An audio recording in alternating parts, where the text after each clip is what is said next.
بسم اللہ الرحمن الرحیم۔ سامعین کرام، آج کی گفتگو میں آپ حضرات کی خدمت میں ایک نوجوان بزرگ کا دجال سے مناظرے کا واقعہ پیش کروں گا۔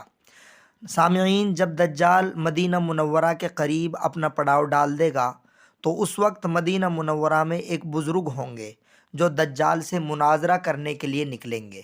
دجال کی فوج کے قریب پہنچ کر پوچھیں گے کہ دجال کہاں ہے۔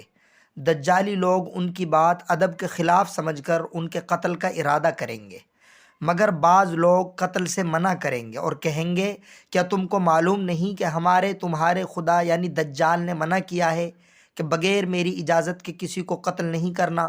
پھر وہ دجال کے سامنے جا کر بتلائیں گے کہ ایک گستاخ شخص آیا ہے اور آپ کی خدمت میں حاضر ہونا چاہتا ہے۔ دجال ان کو اپنے پاس بلائے گا۔ جب وہ بزرگ دجال کو دیکھیں گے تو فرمائیں گے میں نے تجھے پہچان لیا ہے، تو وہی ملعون دجال ہے جس کی اللہ کے نبی حضرت محمد صلی اللہ علیہ وسلم نے خبر دی تھی اور تیری گمراہی کی حقیقت بیان فرما دی تھی۔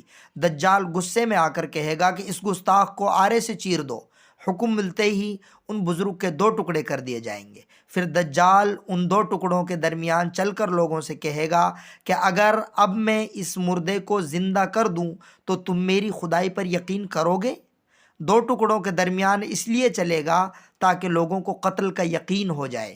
لوگ کہیں گے کہ ہم تو پہلے ہی آپ کی خدائی پر یقین کیے ہوئے ہیں اور کسی قسم کا شک و شبہ دل میں نہیں رکھتے ہیں۔ ہاں، اگر ایسا ہو جائے تو ہم کو مزید اطمینان ہو جائے گا۔ سو وہ دونوں ٹکڑوں کو جمع کر کے زندہ ہونے کا حکم دے گا۔